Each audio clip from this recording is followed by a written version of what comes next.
My name is Amelia Rodriguez, 32 years old, and for as long as I could remember, I had been the perfect corporate wife. Supportive, understanding, and completely blind to what was happening right under my nose. The day I decided to surprise my husband after his biggest promotion was supposed to be a celebration. Instead, it became the moment everything I thought I knew about my life shattered into 1,000 pieces. Before we dive back in, drop a comment and let us know where you're watching from. And if this story hit home, hit that subscribe button. I've got something really special lined up for tomorrow. The morning started like any other Tuesday in our pristine townhouse in Cedar Falls. I stood in our marble kitchen, steam rising from my coffee cup, watching the news anchor discuss quarterly earnings while my husband, Nathan Crawford, adjusted his silk tie in the hallway mirror. At 35, Nathan had the kind of sharp jawline and confident stride that had first caught my attention at Northwestern University 12 years ago. Back then, he was pre-law, with big dreams and an even bigger smile. Now, he was the newly promoted Senior Vice President of Corporate Development at Meridian Financial Group, one of the most prestigious investment firms in Chicago. "Big day today, honey," I called out, genuinely excited for him. The promotion had been a long time coming, 18 months of late nights, weekend conferences, and what he called crucial client dinners that sometimes kept him out until 2 a.m. Nathan paused, straightening his shoulders in that way he did when he was about to deliver important news. "Actually, babe, the celebration dinner got moved to tonight. Penelope wants the whole senior team to attend. You understand, right? It's politics." Penelope Ashford. Even her name sounded like old money and power. At 41, she was everything I wasn't. A Harvard MBA, unmarried by choice, with the kind of commanding presence that men stumbled over their words and women feel inadequate. She had been Nathan's boss for the past 2 years, and in that time, I had watched my husband transform from the laid-back guy who used to make me pancakes on Sunday mornings into someone who checked his phone obsessively and spoke in corporate buzzwords even at home. "Of course," I smiled, though something twisted in my stomach. "How late do you think you'll be?" "Hard to say. These things tend to run long when Penelope's involved." He kissed my cheek, his cologne lingering, a new scent I didn't recognize. Expensive. "Don't wait up." After Nathan left, I sat in our living room, surrounded by the tasteful beige furniture we'd picked out together, feeling oddly hollow. This townhouse in Cedar Falls had been our dream 5 years ago, close enough to downtown Chicago for his commute, prestigious enough for his image, with enough space for the family we kept saying we'd start next year. But lately, it felt more like a museum than a home. I had given up my marketing career at Brennan & Associates 3 years ago when Nathan got his first major promotion. "Just temporarily," he'd said, "until we get settled, until we have kids, until things calm down at work." The temporarily had stretched into permanently, and I had found myself becoming exactly what I'd never wanted to be, a woman whose entire identity revolved around her husband's success. My days were filled with volunteer work at the Cedar Falls Community Center, book clubs with the other corporate wives, and maintaining the perfect home that Nathan barely saw. I told myself I was happy. I told myself I was supporting his dreams. But sitting there that morning, watching dust motes dance in the sunlight streaming through our expensive curtains, I realized I couldn't remember the last time I'd felt truly seen by my own husband. That afternoon, inspiration struck when I was arranging flowers from our garden. Nathan had been so stressed about this promotion, working impossible hours, barely eating. What if I surprised him at the office? I could bring his favorite meal from Rossetti's Italian Bistro, the little place where we'd had our first date, and we could celebrate properly, just the two of us. I spent an hour getting ready, choosing the navy dress Nathan always said brought out my eyes, styling my dark hair the way he liked it. At 4:30 p.m., I drove downtown to the gleaming 40-story Meridian Tower, armed with takeout containers full of osso buco and tiramisu, feeling more excited than I had in months. The Meridian building was all glass and steel, designed to intimidate and impress.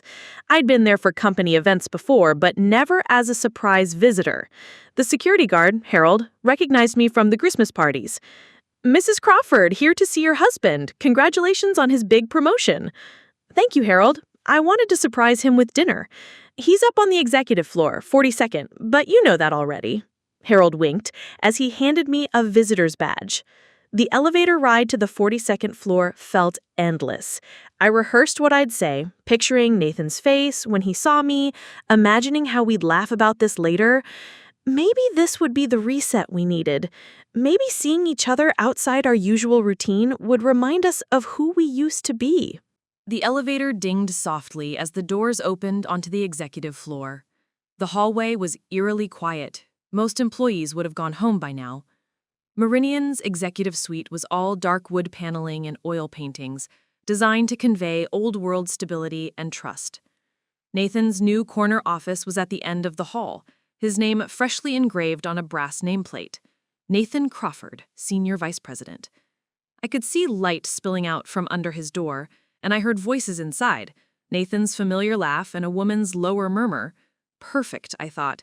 He's probably in a meeting. I'll wait until they're finished.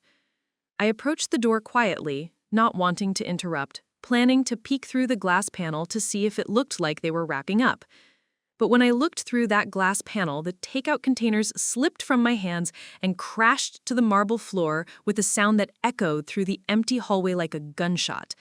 Because there, pressed against the floor-to-ceiling windows overlooking the Chicago skyline, was my husband, Nathan, his hands tangled in the auburn hair of Penelope Ashford, kissing him with a passion I hadn't seen from him in years.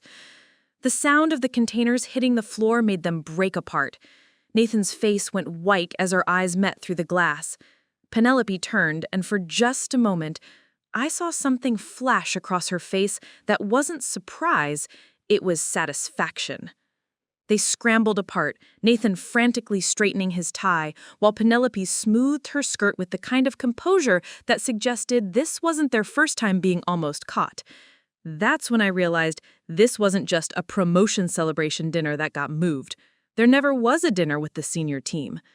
Standing there in the hallway, ossobuco splattered across my navy dress and the marble floor, I felt something inside me that I hadn't felt in 3 years of being the perfect corporate wife. I felt angry. This one took us ages to get right, so if you're loving it, hitting subscribe would honestly mean the world to us. Okay, back to business.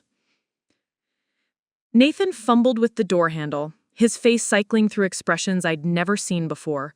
Panic, guilt, and something else I couldn't quite place. When the door finally opened, the smell of Penelope's expensive perfume, mixed with the lingering scent of takeout food from the floor, created an almost nauseating combination. "Amelia, I can explain," Nathan started, but I held up my hand. "Can you?" I asked, my voice surprisingly steady.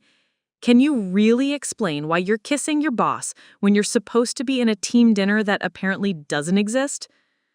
Penelope stepped forward, and I had to admire her composure.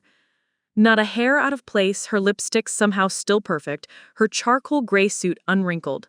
She looked like she'd been discussing quarterly reports, not making out with a married man. "Amelia, isn't it?" she said, her voice smooth as silk. "I think there's been a misunderstanding. The only misunderstanding is me thinking my husband was working late for the past 18 months when he was actually working on you." Nathan winced.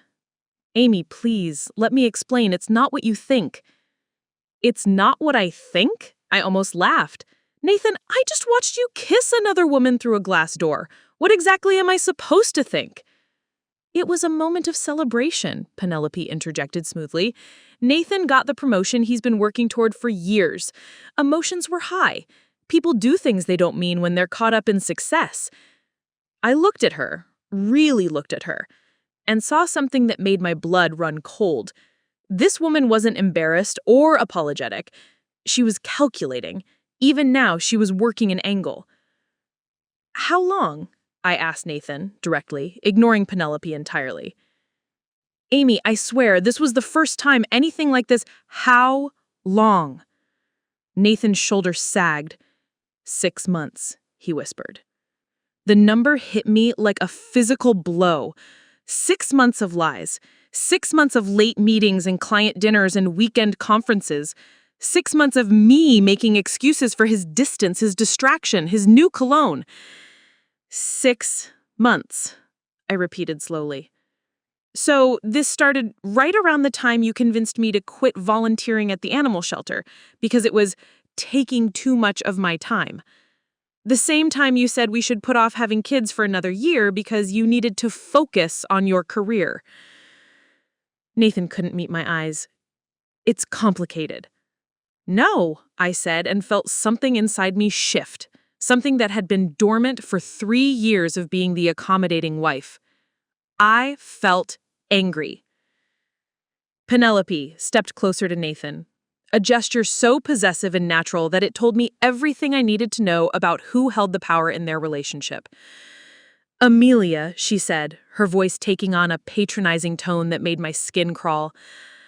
I understand you're upset, but you have to understand, Nathan and I work together every day. We share the same goals, the same drive, the same vision for success. Sometimes these things just happen between people who are compatible. The word compatible hung in the air like a weapon. Compatible, I repeated. Is that what we're calling it? What Penelope means, Nathan said quickly, is that work relationships can get intense. The pressure, the long hours. Stop. I held up my hand again. Just stop. Don't you dare blame this on work pressure. You made a choice. Every day for 6 months, you made the choice to lie to me. I looked around Nathan's new corner office, the office I'd helped him prepare for, the promotion I'd celebrated with champagne and his favorite dinner just last week when he'd first gotten the news. The irony wasn't lost on me that his success, the thing I'd supported and sacrificed for, had become the very thing that destroyed our marriage. I want to know something, I said, my voice getting steadier with each word. Was this promotion part of it? Did you get promoted because you're sleeping with your boss? Nathan's face flushed red. That's not... You can't just... Actually, I can, Penelope said coolly. Nathan earned this promotion. His performance has been exemplary. His dedication to the company, his willingness to go above and beyond... His willingness to go above and beyond you mean. For the first time, Penelope's composure cracked slightly. I don't appreciate your insinuation. And I don't appreciate finding my husband with his tongue down another woman's throat, but here we are. The silence stretched between us, broken only by the distant sounds of Chicago traffic 42 floors below. I could see my reflection in the window where I'd caught them. A woman in a navy dress with takeout stains, looking small and out of place in this corporate power palace. But something strange was happening. Instead of feeling smaller, I was beginning to feel something I hadn't felt in years. Clarity. You know what the funny thing is? I said, looking directly at Penelope. You think you won something. You think you got the prize. But what you got is a man who will lie to the person he promised to love and honor for the rest of his life. If he'll lie to me, what makes you think he won't lie to you? Penelope's jaw tightened almost imperceptibly. And you? I turned to Nathan. You think you're living some kind of corporate romance fantasy, the successful executive and his powerful boss. Very modern, very progressive. Except you forgot one thing. What's that? Nathan asked, his voice barely above a whisper. I smiled then, and it felt like the first genuine emotion I'd experienced in months. You forgot that I'm not just your little housewife who's going to disappear quietly so you can have your new life without any consequences. Both Nathan and Penelope were staring at me now, and I could see a flicker of uncertainty in their eyes. What's that supposed to mean? Penelope asked. It means, I said, picking up my purse and stepping carefully around the spilled food, that this conversation is far from over. You both think you know what happens next, but you have no idea what I'm capable of when someone underestimates me. I headed toward the door, then paused and looked back. Oh, and Nathan? Don't bother coming home tonight. I'll be changing the locks. As I walked toward the elevator, I heard Nathan call my name, but I didn't turn around.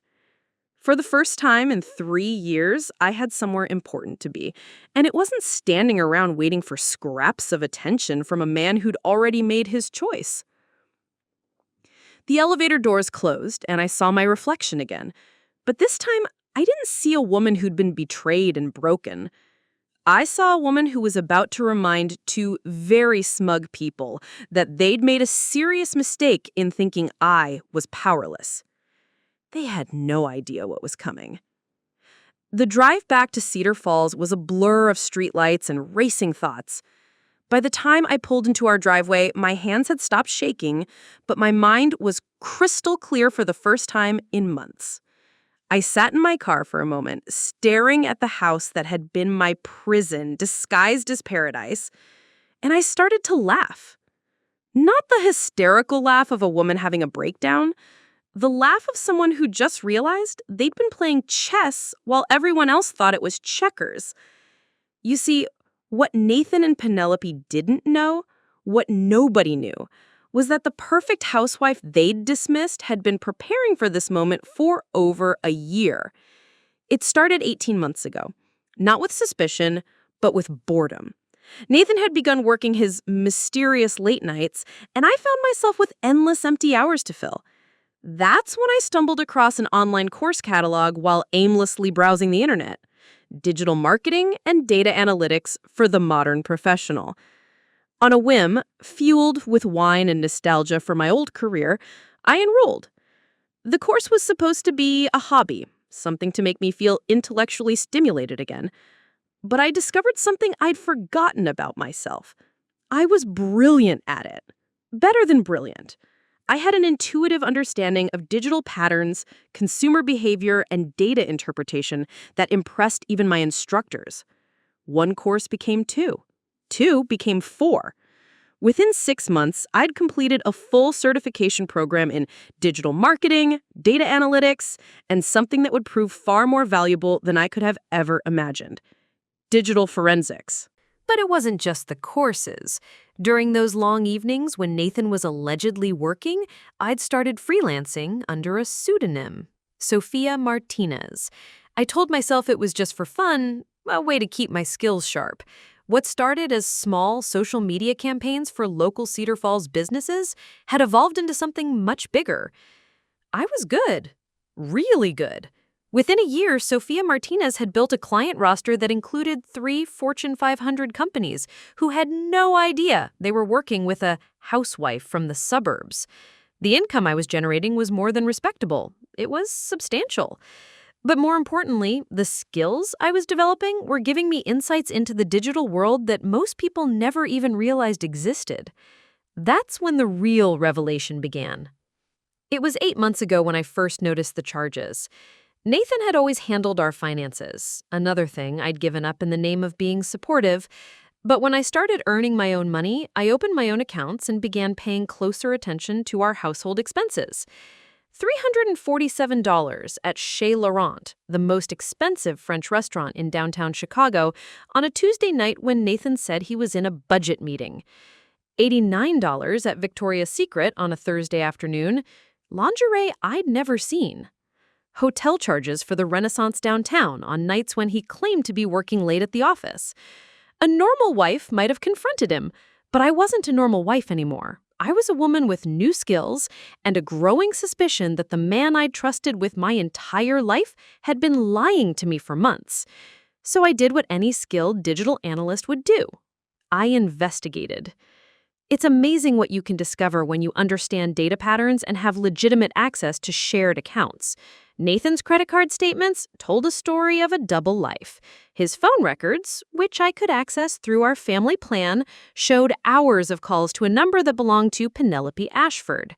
His calendar, which we'd shared since we got married, had started showing mysterious blocks of client meetings that never corresponded to any actual client billing from his company. But the real breakthrough came when I applied my digital forensics training to our shared laptop. Nathan thought he was being clever by using incognito mode for his internet browsing, but he didn't understand that incognito mode doesn't hide activity from someone who knows where to look. I found cached images, deleted emails that weren't quite deleted, and a digital trail that painted a clear picture of a man living two separate lives. The email correspondence between Nathan and Penelope was devastating, not just because it confirmed the affair, but because of how they talked about me. I was the situation at home. I was the complication. I was the thing standing between Nathan and his real happiness. In one particularly brutal exchange from 3 months ago, Penelope had written, "When are you going to handle the Amy problem? You can't keep stringing her along forever. She's holding you back from your full potential." Nathan's response? "I know. She's just so dependent on me.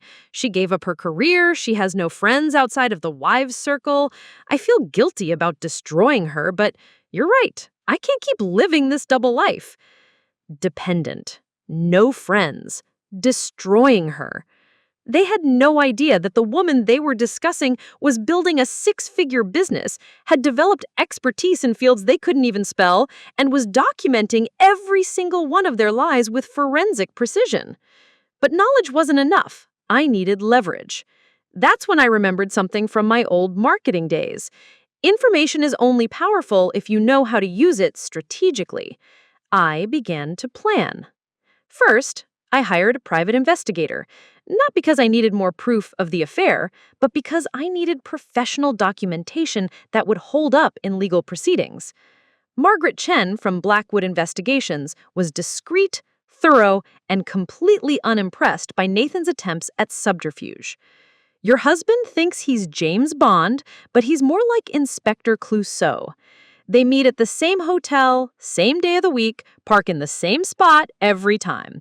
I've got photos, video, and detailed logs going back 6 weeks." Second, I consulted with Rebecca Morrison, the best divorce attorney in the greater Chicago area. Not to file yet, but to understand my options. What I learned was fascinating. Illinois is a no-fault divorce state, which meant the affair itself wouldn't necessarily impact the financial settlement. But there were other factors that could. If you can prove that marital assets were used to conduct the affair, that's grounds for reimbursement. Hotel rooms, expensive dinners, gifts. If he spent community property on his girlfriend, you're entitled to recover those funds. Also, if there's evidence of him hiding assets or attempting to shield income from potential settlement, that gave me an idea. A brilliant, devious, perfectly legal idea. I began expanding my freelance business strategically.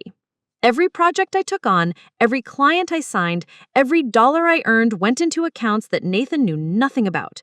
But more than that, I started positioning myself as a consultant for something very specific. Companies that were evaluating their executive leadership for ethical compliance.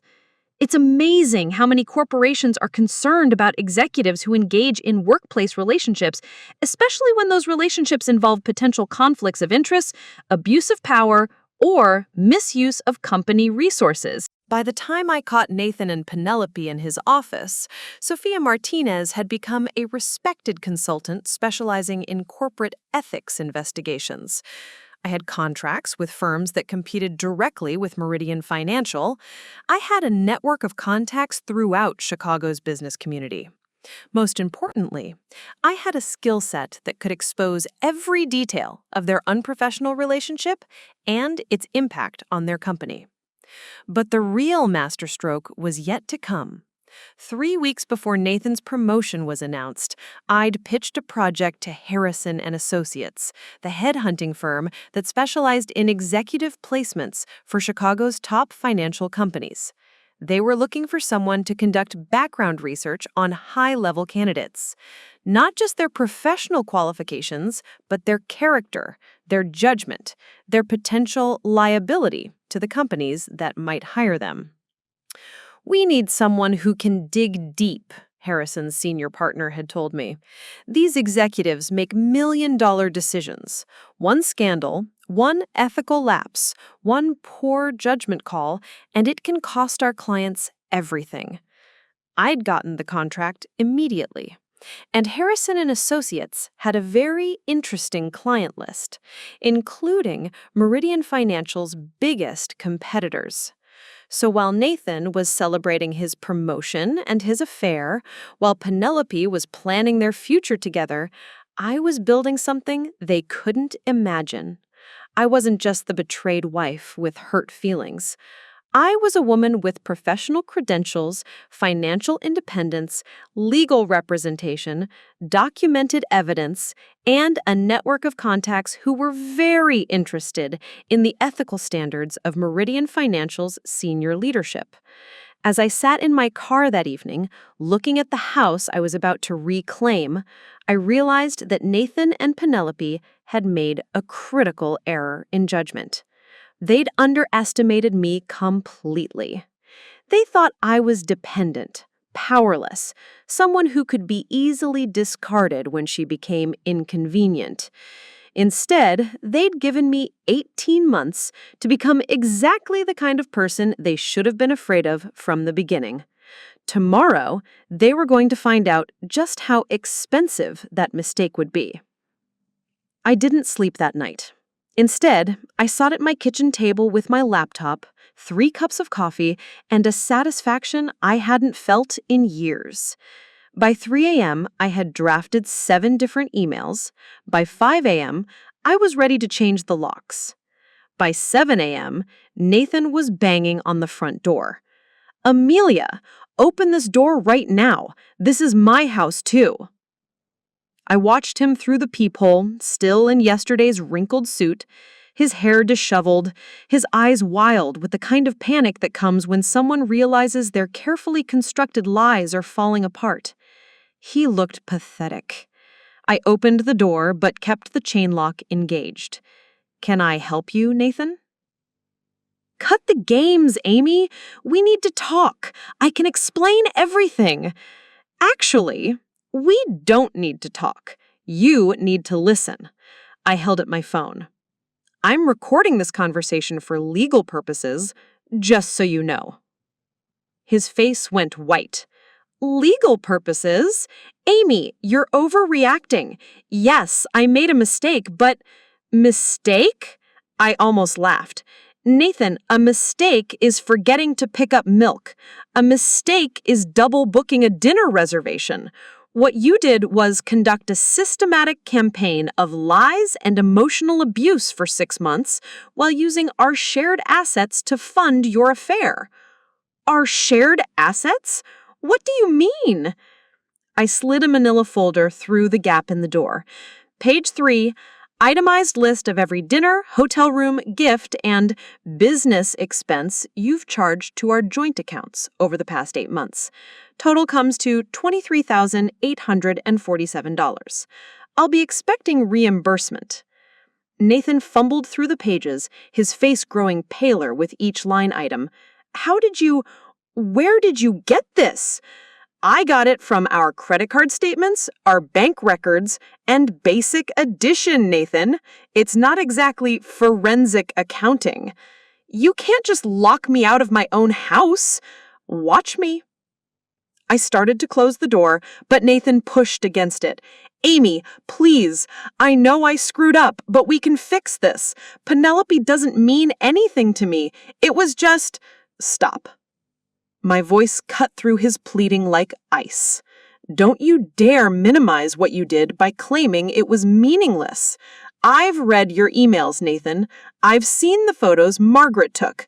I know about the hotel room you've been renting by the month.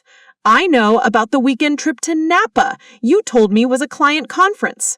I know everything." The color drained from his face completely. "You hired a private investigator?" "I hired a team.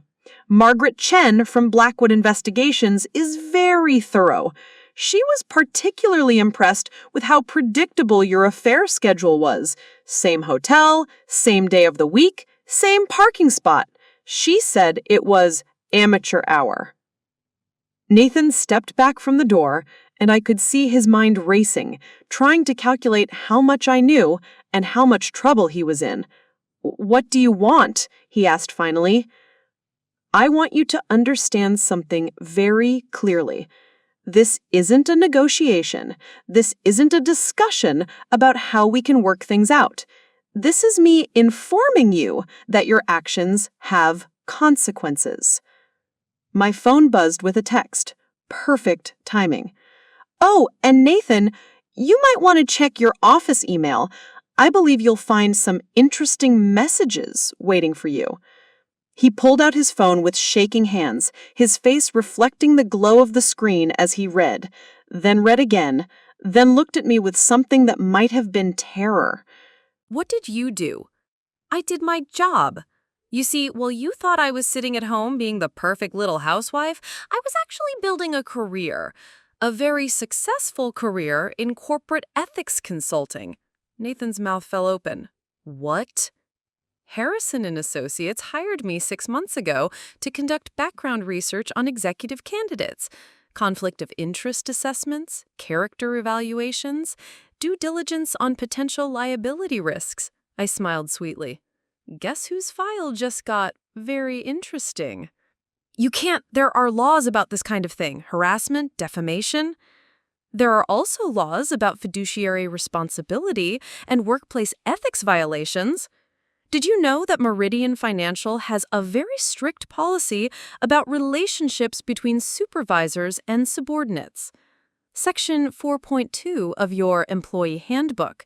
I've read it very carefully. Nathan was scrolling frantically through his emails now. The board? You contacted the board of directors? I didn't contact anyone directly. I simply provided my professional assessment to my client, Harrison and Associates, who happened to represent several firms interested in recruiting top talent from Meridian Financial. It's not my fault that information has a way of traveling through professional networks. Professional networks? Nathan looked like he might vomit. Amy, if this gets out... It's already out, Nathan. The business community in Chicago is surprisingly small. People talk, especially when there are questions about executive judgment and potential conflict of interest. My phone rang. I glanced at the caller ID and smiled. Excuse me, I need to take this. Hello, Rebecca. Nathan couldn't hear the other side of the conversation, but he could hear my responses. Yes, he's here now, standing on the front porch. No, he doesn't seem to understand the seriousness of the situation yet. Absolutely. I'll be in your office at 10. I hung up and looked at Nathan through the gap in the door. That was my attorney. We have some paperwork to review this morning. Attorney? Nathan's voice cracked. Amy, come on. We can work this out between us. We don't need lawyers. We needed lawyers the moment you started spending community property on your girlfriend and lying about it on our joint tax returns. Joint tax returns? How does that have to do with... Nathan, you claimed hotel expenses and restaurant charges as business deductions. Except they weren't business expenses, were they? They were affair expenses. That's tax fraud. I watched the blood drain from his face as the implications hit him. Tax fraud wasn't just a civil matter, it was criminal. But I didn't mean, I wasn't trying to... Intent doesn't matter. Pattern of behavior does. And the pattern is very clear. Another car pulled into the driveway, a sleek black sedan. Nathan turned to see who it was, and I watched his shoulders slump in defeat as Penelope Ashford stepped out, her face a mask of barely controlled fury. She stalked up the walkway in her designer heels, her expression cold enough to freeze fire. Nathan, what the hell is going on? I've had 4 calls from board members this morning about our relationship. Harrison and Associates somehow has detailed information about our private business. And my secretary just informed me that 3 major clients are requesting immediate meetings to reassess their account management preferences. Nathan couldn't even look at her. Amy hired investigators. She knows everything. Penelope's eyes snapped to me, and for the first time since I'd met her, I saw genuine emotion on her face. It wasn't embarrassment or regret. It was rage. You vindictive little... Careful, Penelope. I'm still recording, And threatening behavior doesn't look good in deposition transcripts. Deposition transcripts? Oh, yes. When Meridian's board investigates the ethics violation, they'll want sworn statements from everyone involved. Very thorough process. Very public. Penelope stepped closer to the door, her voice dropping to a low hiss. You have no idea what you're dealing with. I have connections throughout this industry. I can destroy your reputation, your chances of ever working again. With what? I asked calmly. My reputation as a successful consultant who exposed corporate misconduct? My credentials as someone who holds executives accountable for their actions? Please, Penelope, try to destroy that reputation. I'd love to see how that works out for you. She opened her mouth to respond, but Nathan grabbed her arm. Don't, he said quietly. Just don't. She's got everything, Pen. Everything. Penelope shook him off, but I could see the calculation in her eyes now. She was finally understanding that this wasn't going to be the simple disposal of an inconvenient wife they'd planned. This isn't over, she said, her voice tight with barely controlled fury. You're right, I agreed pleasantly. It's just getting started. You both should probably contact your attorneys. Separately, of course. Conflict of interest and all that. I closed the door and turned the deadbolt, listening to their muffled argument on my front porch. Through the window, I watched them gesticulate angrily at each other before finally getting into separate cars and driving away. My phone buzzed with a text from Margaret. Package delivered to Meridian's board secretary at 8:47 a.m. Full documentation as requested. Invoices to follow. Another text from Rebecca. Preliminary paperwork ready for review. This is going to be fun. And a final text from an unknown number. Ms. Rodriguez, this is David Harrison from Harrison & Associates. We have 3 firms interested in your services for executive background screening. Can we schedule a call this afternoon? I set my phone down and looked around my kitchen, in my house, which would stay my house, and realized that Nathan and Penelope had finally given me something I'd been missing for 3 years. They'd given me a fight worth winning, and I was just getting started. 6 months later, I stood in the conference room of my new office space in downtown Chicago, looking out at the skyline that had once seemed so intimidating. The brass nameplate on the door read, Rodriguez Consulting Group, Corporate Ethics and Executive Assessment. Through the floor-to-ceiling windows, I could see the Meridian Tower in the distance, and I smiled at the irony. The meeting I was about to conduct would have been impossible to imagine a year ago. Around the polished conference table sat representatives from 3 of Chicago's most prestigious financial firms, all seeking my expertise for their executive screening processes. Miss Rodriguez, said Patricia Williams from Cornerstone Capital, your reputation for thorough background assessment has made you the gold standard in our industry. The Meridian situation was handled with such precision and professionalism.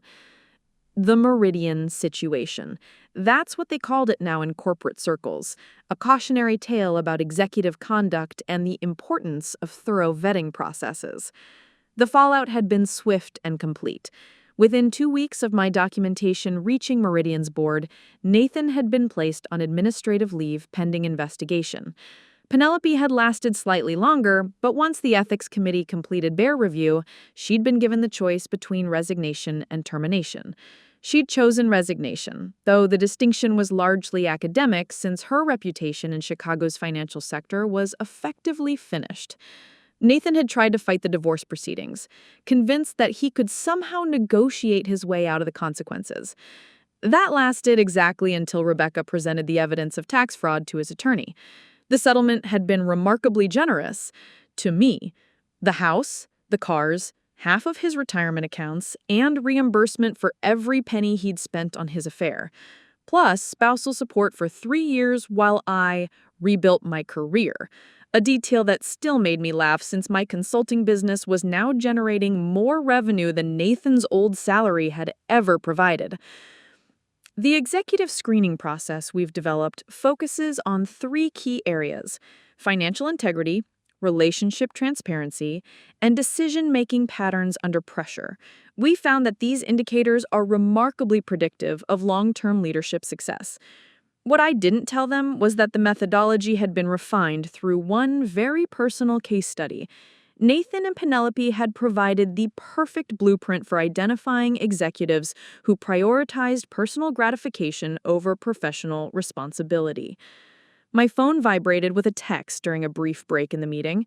It was from Rachel Torres, my new business partner and former fellow corporate wife, who'd found herself in a similar situation 6 months after mine. The Wives' Circle in Cedar Falls had become an unexpected network of women discovering their own strength. Coffee later? Have news about the Morrison Industries project. I smiled and typed back, absolutely. Same place, 4 p.m.? Rachel had hired me to investigate her husband's suspicious business dealings, and we'd uncovered an embezzlement scheme that had saved Morrison Industries millions. She'd since left her marriage, joined my firm, and was becoming a formidable investigator in her own right. The meeting concluded with handshakes and contracts signed. 3 new clients, 6-figure retainers, and a waiting list that extended through the following year. As I walked them to the elevator, Patricia Williams lingered behind. She said, quietly, I have to ask, the personal cost of this career change, was it worth it? I considered the question seriously. A year ago, I was living in a beautiful house with a successful husband, playing the role of the perfect corporate wife. On paper, it had looked like everything a woman was supposed to want. Patricia, I said finally, I spent 3 years of my life making myself smaller so someone else could feel bigger. I gave up my career, my independence, my sense of self, all in service of a marriage that was built on lies. The personal cost wasn't starting over. It was staying in a life that was killing me slowly. She nodded thoughtfully. And now?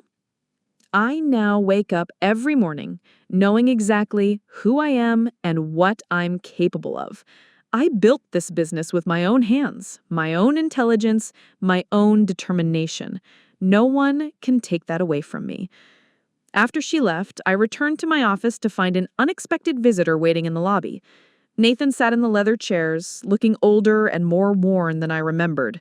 He'd gained weight, lost some hair, and there was a defeated slump to his shoulders that spoke of a man who'd learned the hard way that actions have consequences. Hello, Amy, he said when he saw me. It's Amelia, I corrected gently. What brings you here, Nathan? I wanted to apologize. Really apologize, not the damage control version I tried before. I gestured towards my office and we sat across from each other. Him in the client chair, me behind my desk. The symbolism wasn't lost on either of us. I've been in therapy, trying to understand why I did what I did. Dr. Martinez says I have issues with accountability and a pattern of taking people for granted. Dr. Martinez sounds perceptive. Nathan managed a rueful smile. She also said I probably came here seeking absolution, and that you don't owe me forgiveness just because I've realized I was wrong. She's right about that, too. He nodded, looking down at his hands. I heard about your business, about how successful you've become. I always knew you were brilliant, Amy. Amelia, I just got so caught up in my own ambitions that I forgot to see you as a person instead of just an accessory to my life. And Penelope moved to New York, got a position with a smaller firm. We haven't spoken since... trailed off. Since their affair imploded both their careers and reputations, I thought, but didn't say. I'm glad you found your way, Nathan. I really am. But you need to understand something. I didn't succeed in spite of what you did to me. I succeeded because of who I am, who I was before I met you, and who I became when I remembered that I didn't need anyone's permission to be powerful. He was quiet for a long moment. I know I don't have the right to ask this, but are you happy? I considered the question, looking around my office at the awards on the walls, the client testimonials, the photos of me speaking at conferences and industry events. I thought about Rachel and the other women who'd become not just business partners, but genuine friends. I thought about the satisfaction I felt every morning when I woke up in my own house, answering to no one but myself. Nathan, I'm not just happy, I'm free. For the first time in my adult life, I'm completely, authentically free, and that's worth more than any marriage could ever be. After he left, I stood at my window watching the Chicago skyline as the sun began to set. My reflection in the glass showed a woman I barely recognized from a year ago. Confident, successful, genuinely content. My phone rang. Rachel. How did the client meeting go? 3 new contracts and a waiting list. How about Morrison Industries? We found the missing $2 million. It was hidden in a subsidiary shell company. Board meeting tomorrow morning. Excellent work. Drinks to celebrate? Absolutely. But Amelia? Yeah? Thank you for showing me that it was possible to fight back, for proving that we didn't have to just accept being underestimated and discarded. After we hung up, I thought about something Patricia Williams had said earlier about reputation and the gold standard. A year ago, Nathan and Penelope thought they were discarding a powerless, dependent woman who would quietly disappear from their lives.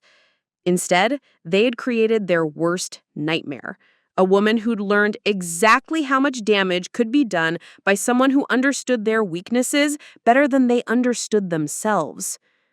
The corporate wives circle in Cedar Falls had a new motto now. Never underestimate a woman who has nothing left to lose and everything to gain. I'd become living proof that sometimes the best revenge isn't getting even, it's getting ahead. And as I locked my office that evening, I realized that the woman who discovered her husband kissing his boss in that gleaming corporate tower had gotten something far more valuable than revenge. She'd gotten her life back. The game wasn't just won, it was transformed into something entirely new, where I made all the rules. 2 incredible stories are waiting for you right below. If this one grabbed your attention, these next ones will too. Click to dive in.